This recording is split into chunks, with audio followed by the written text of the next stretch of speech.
most recommended. Used his body shop. That's who we are. Are you ready for a new opportunity? Check out Sandhills Global. Join a dynamic team where your skills are valued and your career can soar.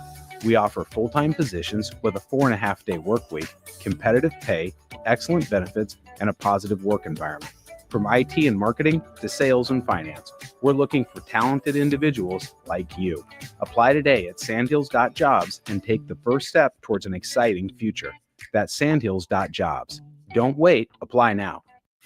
This is Lincoln's home for sports talk on the FM dial. Also online at theticketfm.com. On the internet. KNTK FM Firth, 93.7 The Ticket. Hi, I'm Eli Barnes, Assistant Vice President at Midwest Bank at the 70th and Pioneers and 27th and Jamie Lane locations. I love working with families and small businesses right here in Lincoln, Nebraska. Banking shouldn't be complicated, and that's why we make it personal. Whether it's opening your child's first account or securing a loan for your next big step, I'm here to help. Stop in today and say hello. I'd love to meet you. Your community, your bank, Midwest Bank, member FDIC. M. Suits Clothiers, Lincoln's favorite men's store. Family owned and operated, located 1 block south of 56th and Pine Lake Road. Go bold this summer and fall with endless possibilities. Stop in now for the best selection on sweaters, outerwear, suits, sport coats, dress pants, and dress shirts. M. Suits Clothiers, your menswear store. Big box stores are tempting for buying equipment for your high schooler in sports or for yourself in your sports leisures. But buying new is awfully expensive. Why not go somewhere with new and used options? Play It Again Sports has quality, slightly to gently used equipment, and 50% of their inventory is actually new equipment. And it's more than baseball, softball, and golf. They also have equipment for disc golf, fitness, hockey, and more. Plus, they're always buying products. Bring your gear you're done with and get trade money on the spot. Play It Again Sports at 48th and Vine. Live from the heart of Lincoln, America, welcome to Ticket Weeknights on 93.7 The Ticket and theticketfm.com.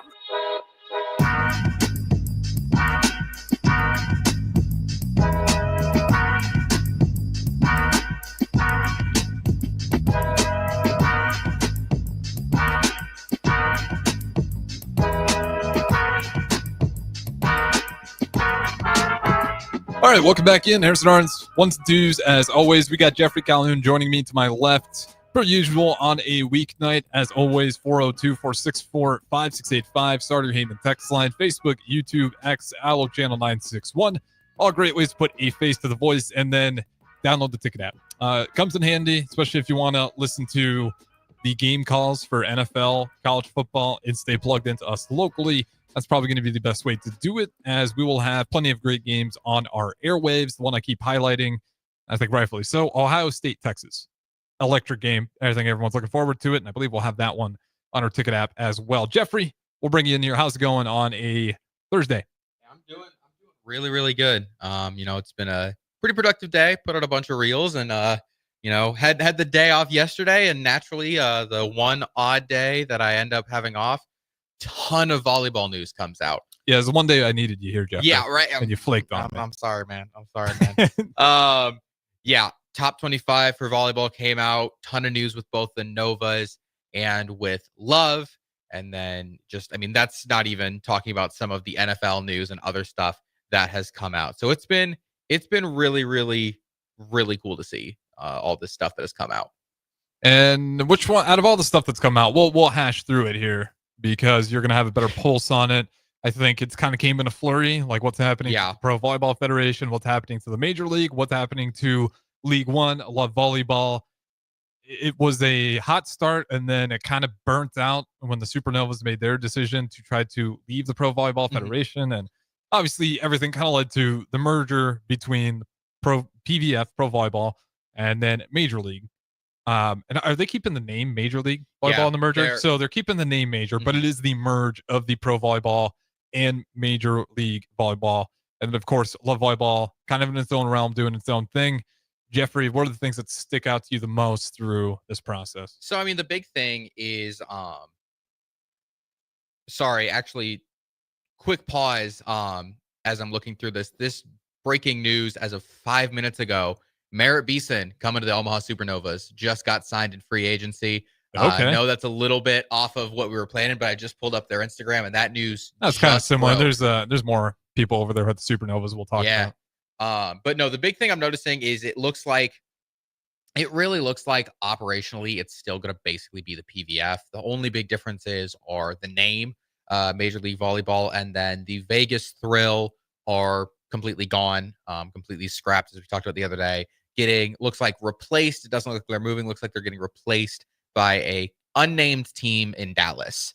And then they are having a basically Wild West free agency signing period that started today at 4:00 Central. Varying degrees of announcements. The Grand Rapids Rise, the Atlanta Vibe, and the Indy Ignite have basically announced everyone that they have signed as it's gone through the day. The Orlando Valkyries and the Omaha Supernovas have each announced one player that they've signed, and everyone else has been really, really closed-mouthed about the things that are going on with them.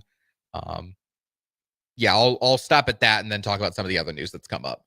All right, fair enough. And so we also got the top 25 volleyball list. Yeah. We'll talk about that as well.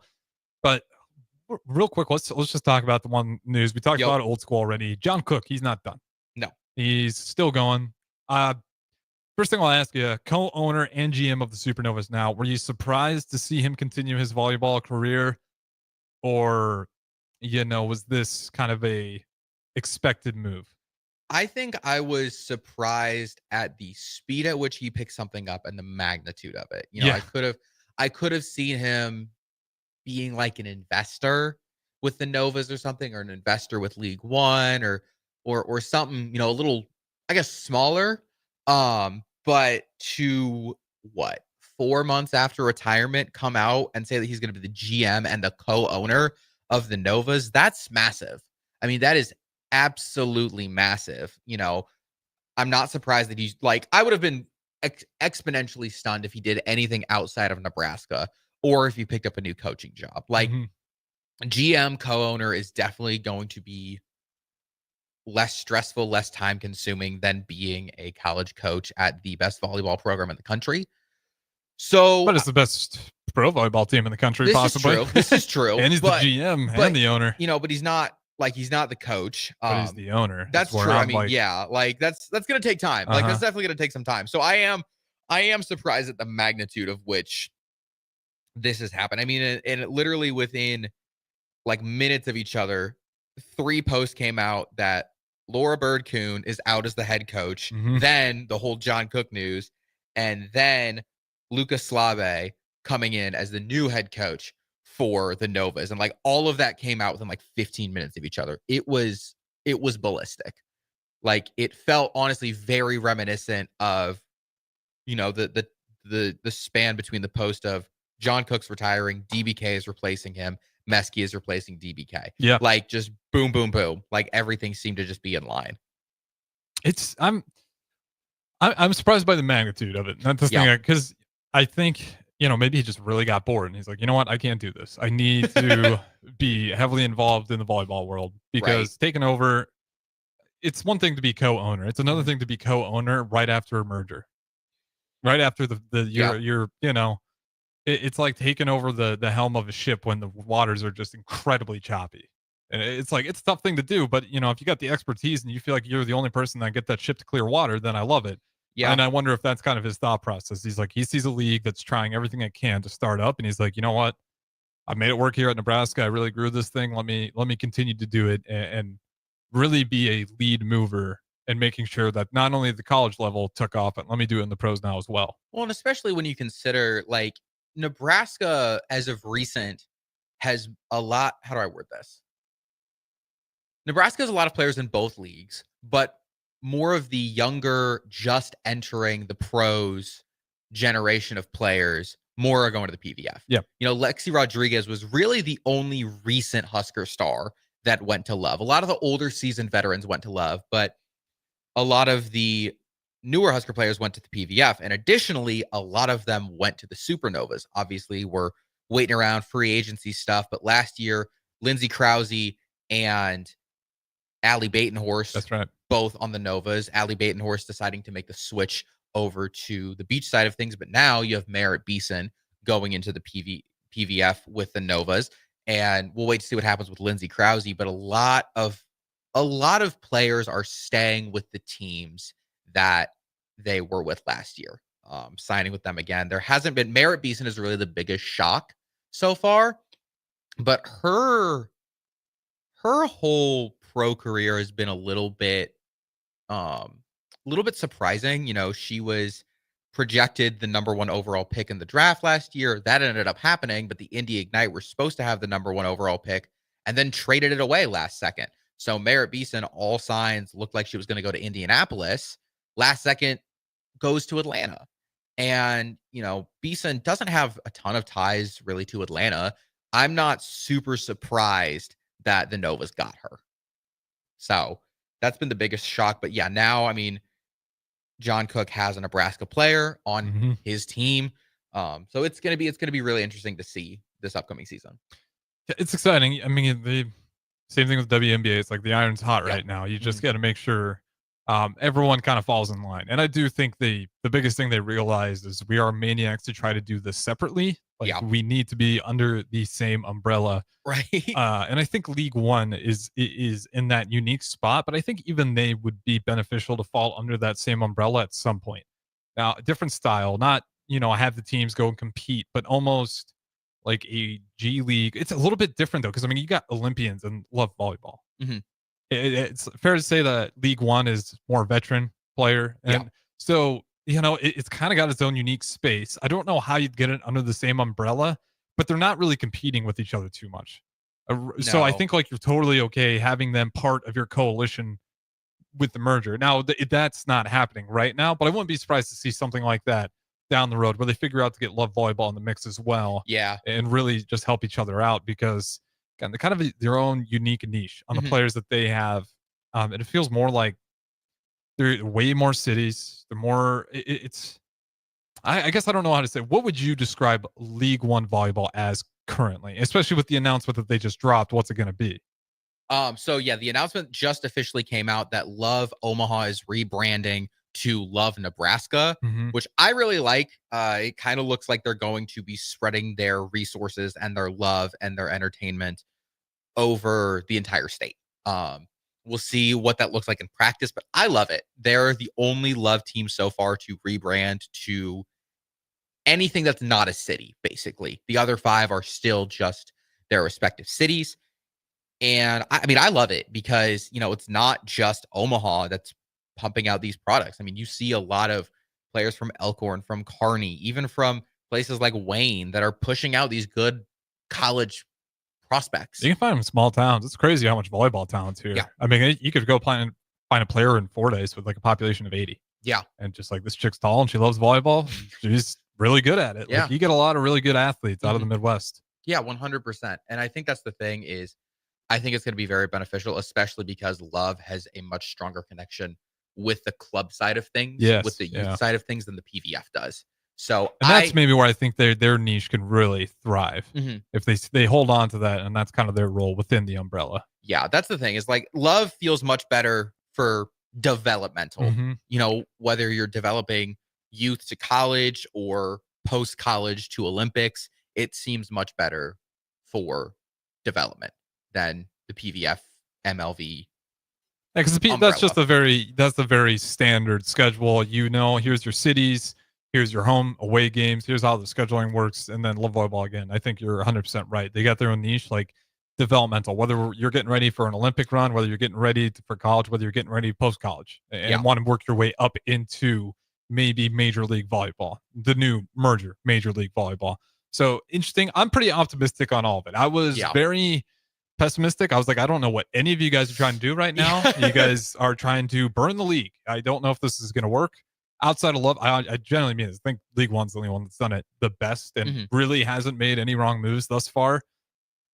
The other two, you know, I with the Supernovas leaving, I think they're like, well, why did they leave in the first place? They feel like they're carrying it too much, but why would them moving over to Major League fix that problem? I believe a big part of it, honestly, and I'm not 100% sure, but from everything I read, what I understand is it's crazy that this person is involved in all of this, but Jason Derulo, was a major contributor, investor, and part owner of the Supernovas. And then he made the decision to be a big investor of Major League Volleyball. And so being that large of an investor pushed very hard to get the Novas, and eventually that worked. So why Jason Derulo decided to be this invested in Nebraska volleyball when he's from Florida and there's a team in Florida, I'm not really sure. Money, maybe. Probably. I don't understand the full ins and outs of it. It's very complicated. But from what I was reading and what I understand, that is the big reason for it. That make a lot of sense. I think I remember seeing that pop up, but crazy. Nonetheless, I am very happy that I think they're through the worst of it now. I think we're, expecting a pretty successful upcoming year, like where attendance will be up for, we're not talking League One, the Major League Volleyball, where, because I think Omaha does great, Atlanta does great, Vegas I think actually does a pretty good job as well. We're talking about old school. San Diego seems like the team that ironically struggles the most.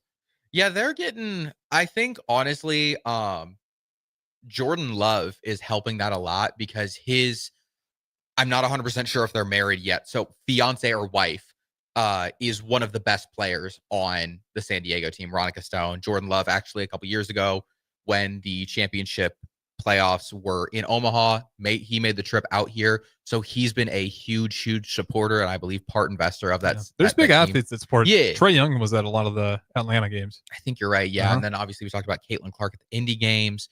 I think Dylan Raiola. Dylan Raiola pulled up to a lot of Supernova games. He was down. Like that crowd because I was at that championship game, or I was at all 3 playoff games a couple years ago in Omaha. And it was pretty star-studded. I mean, again, Derulo was there. Raiola was there. I think Cook was there. I think DBK was there as well. Like they had some people pull up. It's intriguing. Really cool. Oh yeah. I mean, you kind of, whether you're a big volleyball fan or you're not, even if you're like kind of on the outside, I think you'd be intrigued by the idea of like, what's this going to look like? It's the first time it's really been there, or that you might as well check it out. And I think that's where you saw a lot of the, volleyball is kind of one of those women's sports that's made the most sense, where like they could have a pro league. And for it to never have one, I think is why most people are intrigued. Because I think a lot of people have saw this, this as being a possibility for a long time, especially when Nebraska was really lighting up. But then you see them sell at Memorial Stadium, and then you're looking at the ratings for, playoff volleyball, and you're like, these numbers just keep going up and up and up. So it's good to see that, whether the numbers got high enough to where people finally have enough trust in it, but it feels like this has been a possibility for a long time. And now the money is being put into it. Then people kind of scrambled, maybe got a little bit too greedy, but now they're all coming back to the table. So I'm super excited this takes off. And then one other thing, Jordan Larson, League One volleyball. I was reading, I don't know how much you're aware of this. Is she heading into League One volleyball now? She's been there. Yeah, Jordan Larson's been there. She was with Omaha last year. Oh, I thought I was reading something as her taking over as coaching as well. I'd have to fact check that. I'm not sure. I'm not seeing anything. Okay. Yeah, I'm sorry. Article from yesterday from The Athletic. Olympian Jordan Larson leads new ownership team of League One Volleyball Nebraska. Oh, so she's leading the ownership. That's what I was missing. Not a coach. Yes. Okay. Yeah, so she has stepped up. I believe she had a smaller ownership role, but it sounds like it's increasing now with the rebrand, which I really like. I mean, Jordan Larson, she just kind of does everything. I mean, and she does everything very, very well. So I love that. I think that's huge. And I mean, Nebraska faithful have rallied around her as they should. And I think her being in front of this, Bernthal Booth is also very invested in League One right now. There's a lot of very good Nebraska ties in League One right now. Makes it fun to watch, especially us being like Nebraska fans. Like it's a little sweeter for us because there has been so many 100%. Phenomenal players that you'll get to go and watch at that pro level. What's the perfect amount of teams now that they've merged that you would like to see in 5 years from now? You still talking? Were you talking for Major League Volleyball? Major League. I still think 16 is a good number. 5 years from now might be a little fast to get 16 teams. 5 years from now, I'd probably say 12 or 14. But the ultimate number, I think 16 is a very, very good number. 16, I always think, since it's a perfect square. It's great for playoff numbers. It's great for schedule distribution. Like it works very, very well and works very, very evenly. So honestly, and this might just be the math nerd in me, any league number that is a perfect square, so 8, 16, 32, I love it. Fair enough. And final thing, I think I probably got on the whole volleyball thing. Unless you got anything else to add here, I was going to go through top 25.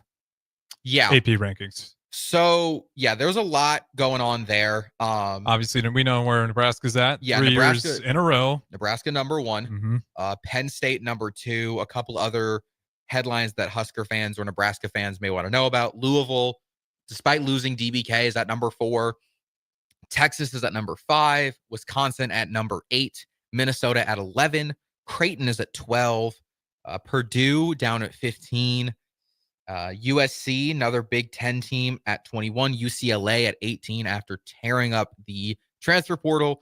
Other Big Ten teams in the receiving votes category. Oregon coming in roughly in that, would be at that 27 range. Marquette, Big East team for you Creighton fans listening in, coming in around the 90 or the 24 range, 94 votes. Oklahoma, 37 votes, about 31. Washington, another Big Ten team, would be about ranked 33rd. And yeah, those are the big ones that I think Husker fans and Creighton fans should really be aware of. Surprised to see Louisville up there at 4 still, or does that feel about right? I was working on my personal top 25 last night.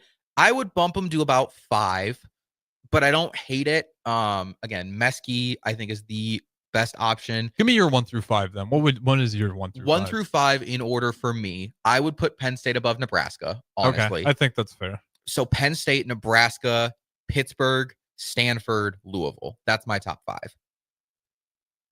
Where would you put Texas? 6? Texas doesn't even crack the top 10 for me. Oh, okay. Texas, I think. It's a good answer. Texas, listen, I like Texas more than the average person. I looked at going to school there. They've always had a special place in my heart. But this team, you don't have to say any of that. But go I know ahead. I don't have to. I'm just saying, I know most Nebraska fans hate Texas, and this is not me doing it. But last year, this is a team that came off back-to-back national championships. They had Madison Skinner. Skill-wise, probably the best player in college volleyball.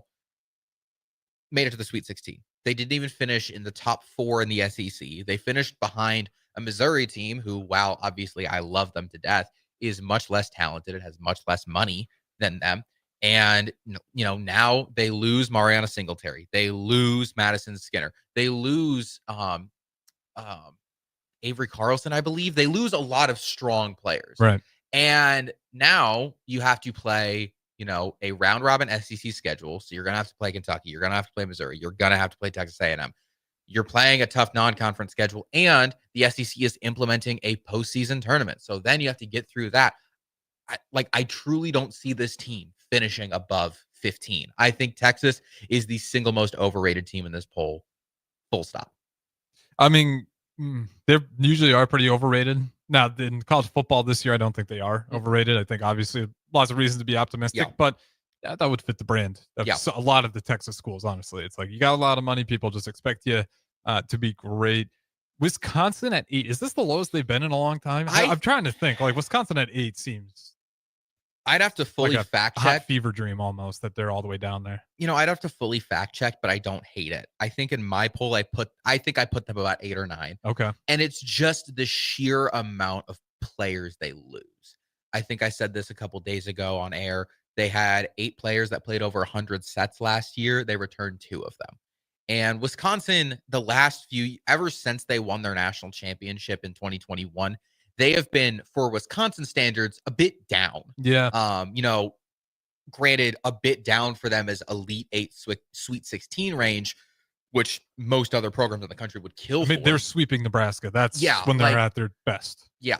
But that's the thing is they lose 3 times to the Huskers last year. That's not something Wisconsin has been used to the last decade and a half. Exactly.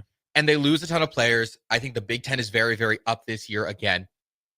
Nebraska and Penn State are the only 2 elite teams in the country, in my opinion. Minnesota killed it in the transfer portal.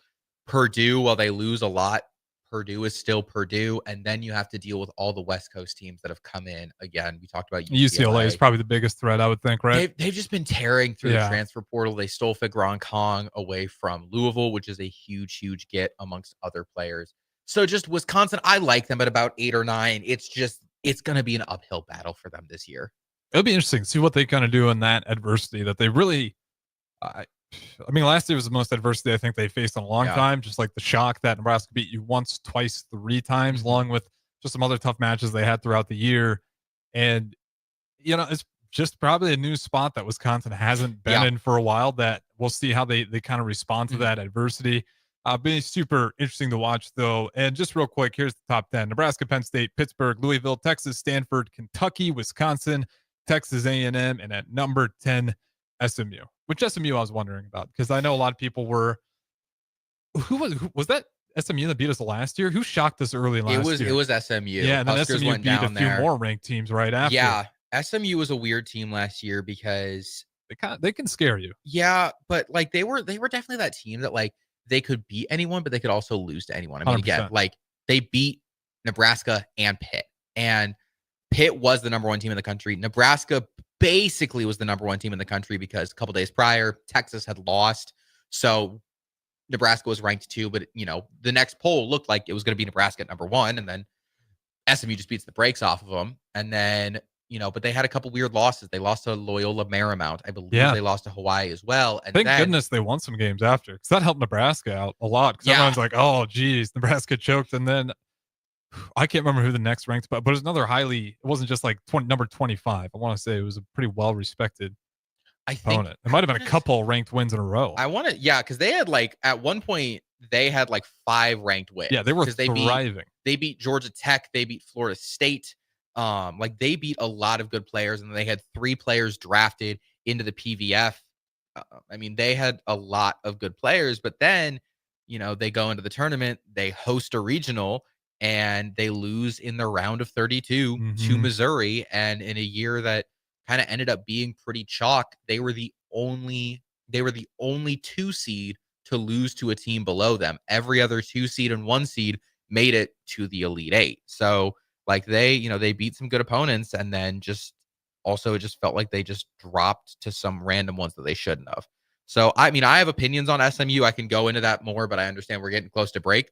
So if you want to throw it to break, we can break that down a little. Give me more your 2 cents. Give me a minute. My 2 cents on that is SMU is solid. They have, I think, one of the best up and coming coaches. However, out of their 14 players from last year, 9 of them graduated. Again, 3 of them went to the draft.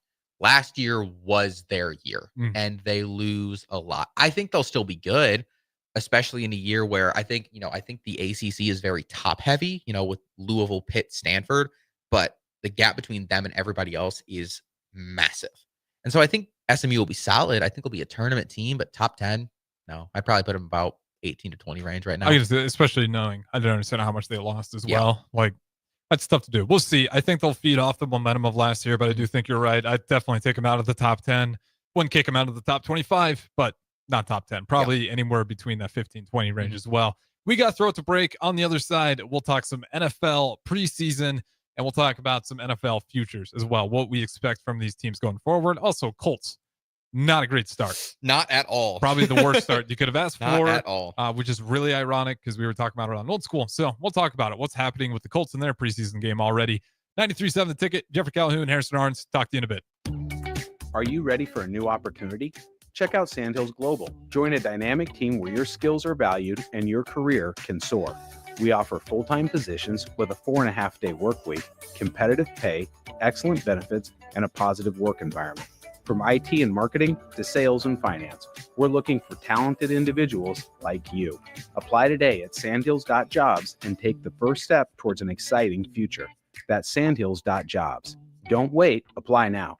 Imagine starting your day with a computer glitch that leaves you feeling stuck, frustrated, and unable to get your work done. You have 1,000,001 things to get done today, and waiting for the tech issue to solve itself isn't one of them. It's time to let Hamilton handle the tech so you don't have to. We help businesses across the state spend more time on what they do best and less time frustrated with office technology. As the official business IT partner of the Huskers, we're focused on providing custom solutions that set you up for success now and in the future. Connect with us today at hamiltonisbusiness.com. Select Plumbing and Utility has been serving Lincoln and the surrounding area for 14 years, and they're not slowing down. Select Plumbing and Utility handles all your plumbing needs, from faucets and water heaters to full renovations, and they can even help with your heating and cooling needs. They're also Lincoln's underground experts, repairing and replacing broken underground water and sewer lines since day one. Contact Select Plumbing and Utility today at 402-560-6197, assuring excellence in every situation, opportunity, and challenge. That's 402-560-6197. Take control of your health with the DASH scan at Advanced Medical Imaging. The DASH scan is a full-body MRI designed for advanced health screening. This dynamic approach provides exceptionally sharp images across multiple organ systems, helping to detect potential concerns early. With minimal radiation and no invasive procedures, the DASH scan offers a safe, comprehensive look at your health. Plus, results are delivered faster than ever, giving both patients and physicians confidence in screening and diagnosis. Your health is too important to wait. Schedule your DASH scan today at Advanced Medical Imaging. Visit amimaging.com or call 402-484-6677 to learn more. Play ball! Ready for summer fun and ballpark vibes? Bring your pack to Haymarket Park for a thrilling season of Lincoln Salt Dogs baseball and unleash the fun. From May through August, the Lincoln Salt Dogs will be playing and the park will be popping with all the food, drinks, and fun you need for the perfect night out. Grab your friends, family, and coworkers and make plans now. Visit saltdogs.com to secure your tickets. Come on out to the park and unleash the fun. Ryan, with all this red and all these people around, I'm still not seeing the tailgate. Todd Spidell, former body shop owner, terrible driver. We're getting close. Now, did you know with 3 locations in Lincoln and hundreds of years of combined technician experience, we can get Husker fans back on the road even quicker and safer after their tailgate mishaps? Oh, Todd, turn left right here. Left or right? Left, right here. Right? Well, you wait for the tow truck. I'm getting a hot dog. Well, I guess while I'm waiting. All right! Most recommended! Eustace Body Shop! Woohoo! Dude, you should be on American Idol. You really think so? No. Accidents happen, even to Husker fans. If it happens to you, call Eustace Body Shop, where our customers send their friends. The most recommended Eustace Body Shop. That's who we are. When only the best will do. Starter Heyman Jewelers. Rick Heyman here from Starter Heyman Jewelers. I want to personally thank our great customers for voting us once again the best of Lincoln. At the same time, we're celebrating our 120th year in business in the great state of Nebraska. Visit us at South Point, Grand Island, and the Outlet in downtown Lincoln. Visit us today at starterheyman.com. Starter Heyman Jewelers. At Parkview Animal Hospital in Lincoln, it's not just their professional care that sets them apart, but their warm staff and state-of-the-art facilities. Whether it's for a routine checkup or a comprehensive medical procedure, at Parkview, your pet isn't just another number, but a valued member of their caring family. Visit them at pahlincoln.com today and in person just south of 14th and Pine Lake Road. Parkview Animal Hospital, your pet, their passion, for happier, healthier, furry friends. Are you looking for an exciting new way to put your skills to work? Explore new career options in the fintech industry at Currency, a Sandhills global company. We offer full-time positions in financial sales, compliance, operations, and other fields. We also offer a 4.5-day work week, an attractive benefits package, and opportunities for advancement. Put your motivation to work and grow with us at Currency. Visit gocurrency.com/careers to learn more. Alexa, play 93.7 The Ticket. Okay, playing 93.7 The Ticket. Alexa, turn down the lights. Dimming the lights. Alexa, order a pizza, the big one, all the toppings. Are you sure that's a good idea? Alexa. That's a lot of pizza for just one man. Alexa, just do it. Stop judging me, just do it. As you wish. Thanks, Alexa. You're my best friend. 93.7 The Ticket is proud to provide listeners with daily opportunities to win contests and prizes on our airwaves, and would like to take this opportunity to remind you of a couple rules. All participants must be 21 or older and must wait 30 days after winning a prize to participate in another contest. Once you win, you have 30 days to pick up your prize at the KNTK Studios, 1040 O Street in Lincoln, or your prize will be forfeited. Thank you for participating in our contests, and thank you for listening to 93.7 The Ticket. Back to The Ticket weeknights on 93.7 The Ticket and theticketfm.com.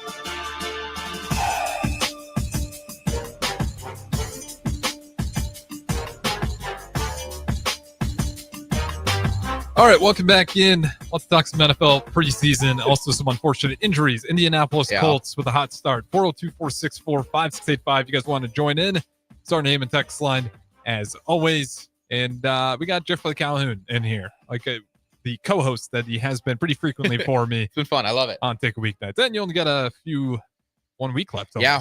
One week. A week from today will be my last day of my summer internship here. It's been a ton of fun. Hope to get on air a few more times before I go, but yeah, definitely been blessed to have these opportunities. It's been a ton of fun to be on here with you. Yeah, absolutely. It's bummer you won't be here for the fall. That's always when things are the most exciting, but you at least made it to NFL preseason. Yep. Like I said, let's talk about the Colts. First question I would ask you, the Colts starting Anthony Richardson in preseason. And I think Anthony Richardson is going to be their guy, but maybe it's not. Maybe they actually want Daniel Jones, so that's why they didn't start Daniel Jones, because he's actually going to be the starting QB. Who should start for the Colts? Assuming that we'll talk about Anthony Richardson got hurt. I don't think he's going to be out all season. We'll see. But I think it's probably just concussion on what it looked like. But we'll talk about it a little bit later. What quarterback would you start? I'm going with Anthony Richardson right now. I mean, this is, while last year was a little bit lackluster for him, this is still a guy that you spent a very high first round pick on. And, while it's been choppy at some points, it's not a guy you want to give up on just yet. And Daniel Jones, I think, has the knowledge and the know-how, but has struggled on the field. But I think that he is a guy that definitely could give kind of that knowledge and that quarterback intellect down to a younger player like Anthony Richardson. I think I'd start Danny Dimes. And I'd be like, Richardson, you're going to learn on the sideline. Like, give me Jones out there. I think some of the teams he's been on some atrocious teams where he looked bad, but the whole team looked awful. So it just wasn't a lot of talent there. I don't feel great about either. Like but if I had to pick, and I'm going to put Anthony Richardson, sit on the back burner, get your confidence up. And if I see you in practice and it looks like you're ready to take over, I'm going to give it to you. If not, how many times can you keep trying it, running it out there? It just falls apart and it doesn't work. And when you have a good offensive line, and Jonathan Taylor, you don't want to waste him before he's going to request a lot of money, and rightfully so. Yeah. You got to figure out a way. If you want to win, I think you play Jones. If you're still just want development and you're just reaching for straws, hoping to find something, then you start Richardson. Preseason, you wanted Richardson. He's your starting quarterback. You decided. Who do you start in preseason? Honestly, Riley Leonard. I mean, and we can talk more about the injury in a second. A player that is going to get, or a player that is at a high rate for injury, like a quarterback, I always think it is a good idea to how do I word this? Lower the depth chart on that. Not to say, oh yeah, let's injure the third and fourth stringers, but it protects your guys that are probably going to start, and it lets your lower depth chart guys, get some actual in-game experience. And this sounds macabre and impersonal, but you never want to see anyone injured. Yeah, absolutely not. But if your third or fourth guy goes down, that's going to cause a lot less damage to your season than your first or second string guy. And I know, again, you never want anyone to get injured, but as we kind of have been hinting at a little bit, we just saw Anthony Richardson go down. Mm-hmm. Blindside hit, not even really a blindside hit, just no blocking off the left side. David Ojabo just buries him, and he goes out. Yeah, completely untouched. Looks like full speed. Yeah, either the slot receiver or the tight end went on a inside slant when probably should have been blocking. I don't know what the exact play design was, but that or the running back was supposed to be a pass. The back took off and ran too. So everyone took off and ran on a route, and there's zero protection in the pocket. And Richardson just got lit up. And second drive of the game, your starting quarterback gets hurt in first game of preseason. Nightmare scenario. Now, like I said, it looked to me like a concussion. And of course, preseason, you're just going to take him out after a hard hit like that, even if he doesn't, he clears all the concussion checks and everything like that. But just what an awful start, because you just weren't feeling great about the quarterback room to begin with. And then second drive of the game, your guy who you're banking on just gets lit up, and it's a nasty hit. I mean, full speed. So like I said, knock on wood, you hope there's no long-term concussion. And it wasn't like Tua where it wasn't super scary on the field. Yeah. He did get up, and he was kind of slow, but it's not like he was completely out like a light from at least what I saw. But, then they go with Daniel Jones, and he's out there. I don't know. The Colts are just nightmare situation between those two quarterbacks. And like I said, I don't think it's the end of the road for this season for Anthony Richardson, but it just kind of puts that taste in your mouth. You're already worried about the quarterbacks, and it's like second drive of the game, unblocked, full speed. You let your starting quarterback get lit up. Yeah. And I'm okay with giving let those guys play. But it's all kind of where they're at on their career. You can make the argument why you start Richardson, because he hasn't shown that consistency. So we're going to put him out there and get as much as we can so we can get that level. Same thing with Williams last year. We're going to start him because he's the rookie. We need to get him these reps. Rodgers, you're not going to start Rodgers. Yeah. You get to these veterans, and I think with Richardson, they just felt like whatever we can do to get you more reps, we're going to put you out there. I still don't agree with that. I wouldn't put him out there right away, but that's what they landed on, and they're hurting for it. Well, and I guess I'll ask you this too. I think every team varies in how much they care about the preseason. Yeah, 100%. But if you're going to put it on a spectrum of, cares the most, cares the least, I would say the Ravens care more than anybody about the preseason. I'm not sure why. Preseason champs. Yeah, exactly. I mean, that's the thing is like I think it was 5 straight years of not losing a preseason game. I think last year was the first time they finally dropped one. Yeah. And so that's the thing is like they have shown that they care about the preseason more than anybody in the league. Do you think that went into the consideration at all of choosing to put in your starting quarterback above someone like a Riley Leonard or a Jason Bean? No, I don't think they look at the other team too much at all, really. I think teams are just, I'm going to do whatever I want to do here. I don't think they worry about the wins and losses. They just worried about certain players, and I think they wanted to see Anthony Richardson a little bit more, and they're like, we don't really care what the Ravens do.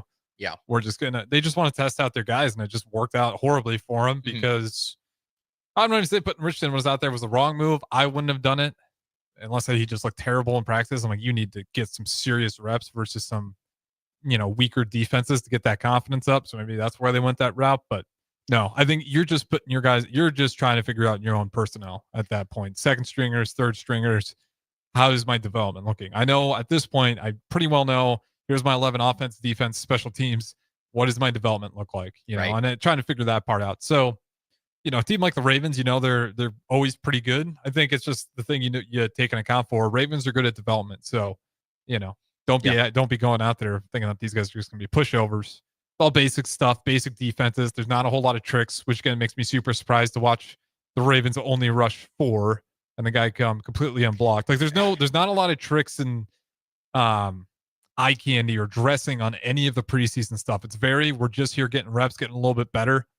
So that's a tough one to get that kind of hit in the preseason. Yeah, and I mean, it was like I'm watching this play right now. Like it was a very simple play: rush 4, dropped back 1 defensive lineman, brought up an interior safety. Like very simple. I mean, just 4-3, 4-2-5 coverage, and just blown up. If I had to take a swing at it, I think that back was supposed to stay in the backfield for protection, or maybe it was that slot tight end. I got vaguely in the back of my head how that formation was, but that's preseason for you, and it is 21-9. Ravens are dominating it as they usually do in preseason. The other games going on: Bengals, Eagles, 14-10.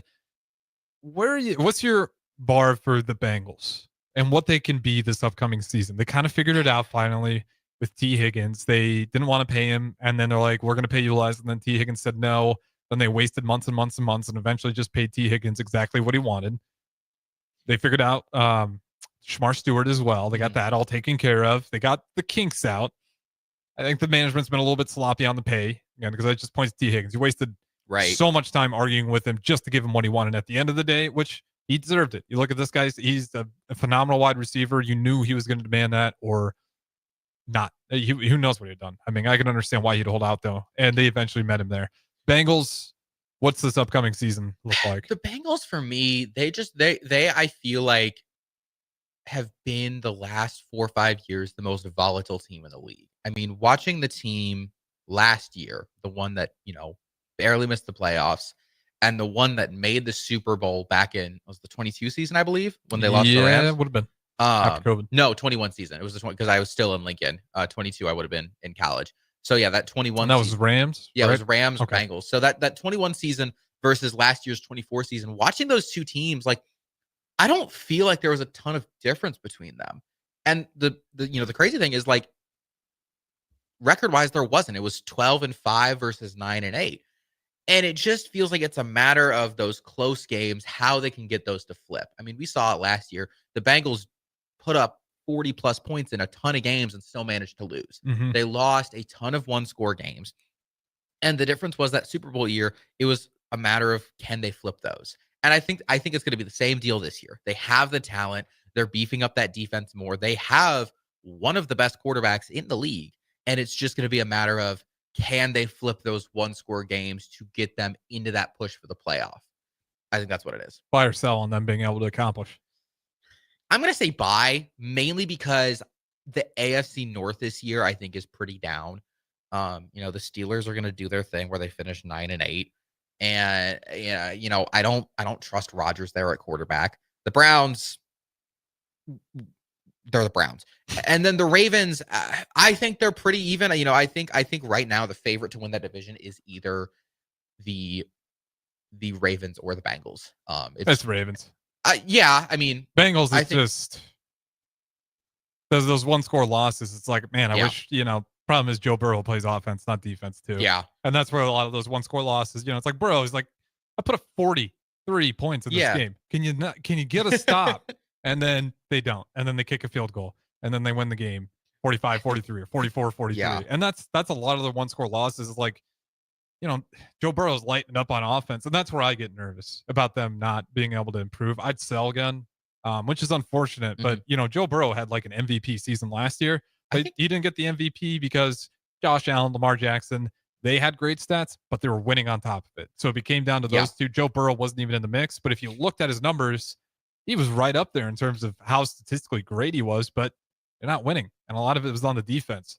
Because I believe, last year he led the league in passing yards, and it really wasn't that close. He had 4,918, and then Jared Goff was right after him at 4,629. I understand. How many touchdowns and picks? Touchdowns. Joe Burrow also led the league in touchdowns. Yep. 43 touchdowns. But he only had 9 interceptions. 43 touchdowns, 9 interceptions. Yeah. Barely heard him dropped at all for the MVP. And that's why I'm selling. I feel bad for Joe Burrow, but that defense gives them so many problems. When you have that good of a quarterback and you can't figure out a way to get some stops, it's tough. Yeah. I'm selling, 100% unfortunately. I would love to be wrong about it. Watching Joe Burrow when that offense is clicking is a lot of fun, but yeah, they got to figure out how to get stops, or none of that's going to matter a whole lot unless you're just banking on some really lucky breaks, turnovers, like just unforced errors by other teams' offenses where they're just giving the ball up mistakenly. But that's a lot to hope for. So you'll buy, I'll sell on the Bengals. I'd love to be wrong. We got to throw it to break, though. Don't go anywhere. 402-464-5685. Take Weeknights. Harrison Arens, Jeffrey Callhoun. Put lawn irrigation on automatic. Think Judson Irrigation for worry-free service to Lincoln homeowners and business community. Judson Irrigation will turn on your sprinkler system in the spring, repair or redesign as needed, and turn it off in the fall. For service to orphan sprinklers, remember Judson Irrigation. They'll never forget you. Call the Judson Irrigation Orphanage 402-420-6277 or judsonirrigation.com. Play ball! Ready for summer fun and ballpark vibes? Bring your pack to Haymarket Park for a thrilling season of Lincoln Salt Dogs baseball and unleash the fun. From May through August, the Lincoln Salt Dogs will be playing and the park will be popping with all the food, drinks, and fun you need for the perfect night out. Grab your friends, family, and coworkers and make plans now. Visit saltdogs.com to secure your tickets. Come on out to the park and unleash the fun. Big news, Nebraska. Love Omaha is now Love Nebraska. This is more than just a new name. It's a tribute to what Nebraska represents in the world of volleyball. It's still the same team with the same mission, led by players you know and love. Now backed by a new ownership group led by Jordan Larson. As Love Nebraska, they're entering an exciting new chapter, pushing for a championship title in 2026 and building new opportunities for the next generation of players across the state. They want you with them. Let's show the world how Nebraska plays volleyball. Join the movement at lovneb.com and sign up to become a Love Nebraska Insider today. Select Plumbing and Utility has been serving Lincoln and the surrounding area for 14 years, and they're not slowing down. Select Plumbing and Utility handles all your plumbing needs, from faucets and water heaters to full renovations, and they can even help with your heating and cooling needs. They're also Lincoln's underground experts, repairing and replacing broken underground water and sewer lines since day one. Contact Select Plumbing and Utility today at 402-560-6197, assuring excellence in every situation, opportunity, and challenge. That's 402-560-6197. Mike, the insurance company wants us to replace the roof. Wait, what? I thought everything was fine. Yeah, it says right here our roof is too old and they won't be able to cover us anymore. I guess it is 15 years old. Hi, I'm Austin with Roofing Service Company. We help homeowners with their roofing and siding projects. Financing options are available, and we can get you under a new roof no time at all. If this sounds like you, visit roofingservicecompany.com. That is roofingservicecompany.com. Are you looking to upgrade or improve the garage door on your home? This is Cameron Hall of Doors Plus. At Doors Plus, we guarantee to offer a wide selection of options from 5 leading garage door manufacturers as we deliver a free estimate, exact measurements, and rapid installation with a 3 to 5 week time frame. When you choose Doors Plus for your residential garage door needs, you'll work with our experienced technicians and be ensured that your new door seamlessly complements your home. Give us a call at 402-590-5800 or visit us online at DoorsPlusLLC.com. Doors Plus, garage doors and more. Attention all Wings fans. Buffalo Wings and Rings has daily specials that will make you want to stop in on all days of the week. Kids eat free on Mondays, and on Tuesdays enjoy 40% off boneless or traditional wings at a price that makes the whole family happy. And come back on Wednesdays for $1.39 chicken tenders all day long. Get to Wings and Rings today, 68th and O, or in Williamsburg Village. 93.7 The Ticket, Fox, KFXL weather. Sponsored by John Henry's Plumbing, Heating, and Air Conditioning. Your Lincoln forecast for today, we'll see mainly sunny skies with a light breeze. It'll be hot with an afternoon high near 95. Tonight, partly cloudy skies with a light breeze, a low around 76. And tomorrow, we'll see lots of sunshine. It'll be breezy and hot with an afternoon high near 99. I'm meteorologist Kyle Glecker from 93.7 The Ticket and theticketfm.com. Empire Netting and Fence delivers top-quality netting and fence solutions. From major sports venues to backyard installs and everything in between, coast to coast. We take on tough jobs with grit, integrity, and a strong commitment to safety. Empire is growing, and we're hiring motivated people ready to grow with us. We build each other up, and we're building something big. Think you've got what it takes? Apply now at empire-fence.com. That's empire-fence.com. Ryan, with all this red and all these people around, I'm still not seeing the tailgate. Todd Spidell, former body shop owner, terrible driver. We're getting close. Now, did you know with 3 locations in Lincoln and hundreds of years of combined technician experience, we can get Husker fans back on the road even quicker and safer after their tailgate mishaps? Oh, Todd, turn left right here. Left or right? Left, right here. Right? Well, you wait for the tow truck. I'm getting a hot dog. Well, I guess while I'm waiting. All right! Most recommended! Eustace Body Shop. Woohoo! Dude, you should be on American Idol. You really think so? No. Accidents happen, even to Husker fans. If it happens to you, call Eustace Body Shop, where our customers send their friends. The most recommended Eustace Body Shop. That's who we are. Back to The Ticket weeknights on 93.7 The Ticket and theticketfm.com. All right, welcome back in. Final segment, at least between me and Jeffrey. You guys are always welcome to join in. Last second comments or any of the streams. Wrapping up NFL preseason. Last game, Raiders, Seahawks. That one, I believe, 9 o'clock Central Time for us here in the Midwest. Who are you most intrigued by this year? Raiders or, Seahawks? Pure intrigue purposes, I got to go with the Raiders just because, you are bringing in Pete Carroll and he has, former quarterback Geno Smith with him. Like, that's very interesting to me. Genty's going to draw some eyes too. Oh, yeah, 100%. 100%. I think the only thing is like AFC West might be the toughest division. Honestly, we were talking about that. Broncos with Bo Nix is a nightmare. Like, and then you got the GOAT, the Chiefs, and the Chargers. Well, Jim Harbaugh, those guys are different too these days. All three of those teams, I genuinely could see making the playoffs. And that the Raiders have they've just been on the struggle bus. Forever. This is a team that has struggled to do anything. I think, when was the last time they won a playoff game? The Raiders? Yeah. 402-464-5685. I'm going to Google it. I want to say 2012. When was the last Raiders playoff? Because I know the last time they made it was against the Bengals. Last time? Oh, no, it's been a minute. I got pulled up. We'll see if the text line wants to see if they can get it first. Otherwise, we'll shout out at the end there. It's been a long time. Did not realize it's been that long. It's been a minute. Final score was 41-24. That should help you out for anyone who's curious. Yeah. But yeah, and then they made the playoffs in 2021, lost to the Bengals in that very controversial matchup. But yeah, give me the division order for 1 through 4 for the AFC West. Chiefs, Broncos, Chargers, Raiders. That stinks for the Raiders. Yeah. Like, the Raiders are just in a nightmare situation now that the Broncos picked up their momentum. Now, hopefully, everybody in that division, that's just an unfortunate division to be in. Because even if you are the Chiefs, the Raiders got a lot more scary. Yeah. And for the Chargers, the Raiders got scary. The Broncos, scary.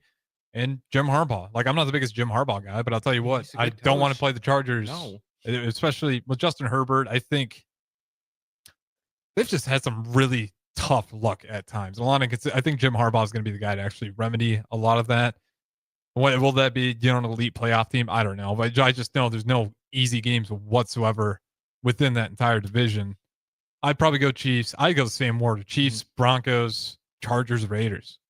I will say, though, like, the one thing I always ask myself ever since the playoffs got expanded, and this has become a possibility, is what could be the first division in NFL history to get every team in the playoffs? And this year, my answer is the AFC West, honestly. I was hoping for the NFC North last year, but the Bears did not hold up there. Bears did not, and the thing is, too, like, I think the Raiders will be better. And the thing is, too, their schedule is easy, like, insanely. Because the outside of the AFC West, if I'm remembering everything right, they only play 3 playoff teams that are not AFC West teams. They play the Commanders, they play the Eagles, and they play the Texans. That's it. Texans is for the playoff teams too. That's good. Yeah, like that's a good draw. Like, obviously Washington and Philly, not great, but like when you consider, like some of these other opponents, just going down the list, Patriots, Bears, Colts, Titans, Jags, Cowboys, Browns, Giants. Like, a lot of these are winnable games. Like, I'm looking at this schedule and I could feasibly see 9 wins, 10 if they get really lucky. And there's a chance that could backdoor your way into that 7 seed. Real possibility. Because we mentioned it last time they won a playoff game. You have to go back to, they defeated Tennessee Titans 41-24 in the 2002 AFC Championship game. It was January 19th, 2003, the 2002-03 season. It has been that long for the Raiders. Division stuff, but that schedule is easy. I didn't realize that. Easy? How you say Bears when you're talking about winnable games there? Listen, man, I know you're a Bears fan, but they were 5-12 last year. Like, you're not wrong. I can't defend it. Can't defend it whatsoever, other than looking forward. That's Jeffrey Callhoun. I'm Harrison Arens. Don't go anywhere. I'll do another hour solo. Then we'll have best of the ticket. Talk to you guys in a bit.